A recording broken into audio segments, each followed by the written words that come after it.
ఆరోగ్యానికి అధిపతి, సమస్త జీవరాశికి ప్రాణాధారమైన ఆ ప్రత్యక్ష దైవం సూర్యభగవానుడు జన్మించిన రోజు ఎప్పుడో మీకు తెలుసా?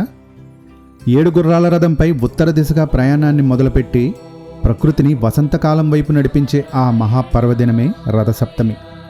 ఈ 2026లో రథసప్తమి ఏ రోజు వచ్చింది? పూజకు సరైన సమయం ఏది? మీ జాతకంలో సూర్యదోషాలు పోవాలంటే ఏం చేయాలి? ఈ ప్రశ్నలన్నింటికీ సమాధానాలు ఈ వీడియోలో చూద్దాం. వీడియోని చివరి వరకు చూడండి, ఎందుకంటే చివరిలో మీ ఆరోగ్యానికి సంబంధించిన ఒక ముఖ్యమైన రహస్యాన్ని సూర్యపురాణం ప్రకారం చెప్పబోతున్నాను. హిందూ సనాతన ధర్మంలో సూర్యుడు కేవలం గ్రహం కాదు, ఆయన సాక్షాత్తు నారాయణ స్వరూపం. మాఘమాసంలో వచ్చే శుక్లపక్ష సప్తమినే రథసప్తమి లేదా సూర్య జయంతి అంటారు. పురాణాల ప్రకారం ఈరోజే సూర్యభగవానుడు అదితి కశ్యప దంపతులకు జన్మించి తన బంగారు రథంపై జగత్తుకు వెలుగునివ్వడం ప్రారంభించాడు. మరో విశేషం ఏంటంటే ఈ రోజు నుంచే సూర్యుడు తన దిశను మార్చుకుని ఉత్తరాయణంలోకి పూర్తిగా ప్రవేశిస్తాడు. చలికాలం ముగిసి వెచ్చని వసంతకాలం రాకకు ఇది సంకేతం.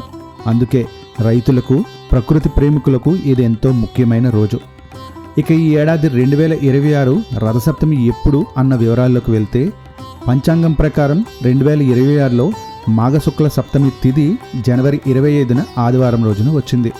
ఇక సప్తమి తిథి ప్రారంభం జనవరి 25న ఆదివారం తెల్లవారుజామున 12:39 ప్రారంభమై అదే రోజు జనవరి 25న ఆదివారం రాత్రి 11:10 ముగుస్తుంది.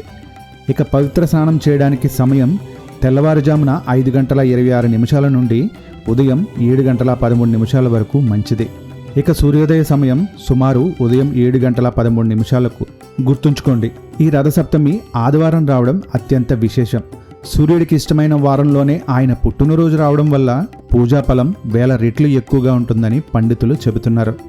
ఇక రథసప్తమి రోజు చేసే స్నానానికి ఒక ప్రత్యేకత ఉంది. తలపై, భుజాలపై 7 జిల్లేడు ఆకులను పెట్టుకుని స్నానం చేయాలి. దీని వెనుక ఒక శాస్త్రీయ కారణం కూడా ఉంది. జిల్లేడు ఆకులు సూర్యుడి కిరణాల్లోని శక్తిని గ్రహించి మన శరీరానికి మేలు చేస్తాయి. ఇక పూజా విధానం గురించి తెలుసుకుందాం. ఈరోజు ఉదయాన్నే స్నానం ముగించి ఇంటి ముంగుట రంగుల వల్లికలతో సూర్యరథాన్ని ముగ్గుగా వేయండి. తులసికోట ముందు లేదా పూజా గదిలో సూర్యుడికి దీపం వెలిగించండి.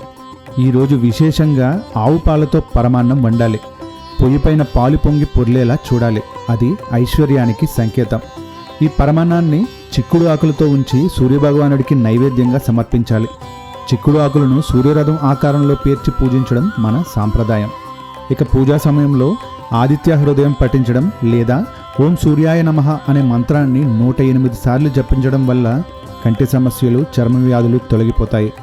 ఇక మీ ఆరోగ్యానికి సంబంధించిన రహస్యం అని చెప్పింది ఇదే. ఆరోగ్యం భాస్కరాది చేత్ అని అంటారు. అంటే ఆరోగ్యాన్ని ప్రసాదించేవాడు ఆ భాస్కరుడే. ఎముకల పుష్టికి కావలసిన విటమిన్ డిని శాస్త్రీయంగా మనం సూర్యుడి నుంచే పొందుతాం. రథసప్తమి రోజు ఎండలో నిలబడి ఆర్గ్యం వదలడం వల్ల రోగనిరోధక శక్తి పెరుగుతుంది. ఇది చూశారు కదా 2026 రథసప్తమి విశిష్టత. ఈ పవిత్రమైన రోజున సూర్యారాధన చేసి అందరూ ఆయురారోగ్యాలతో ఉండాలని కోరుకుందాం. ఓం సూర్యాయ నమః. లోక సమస్తో సుఖినో భవంతు.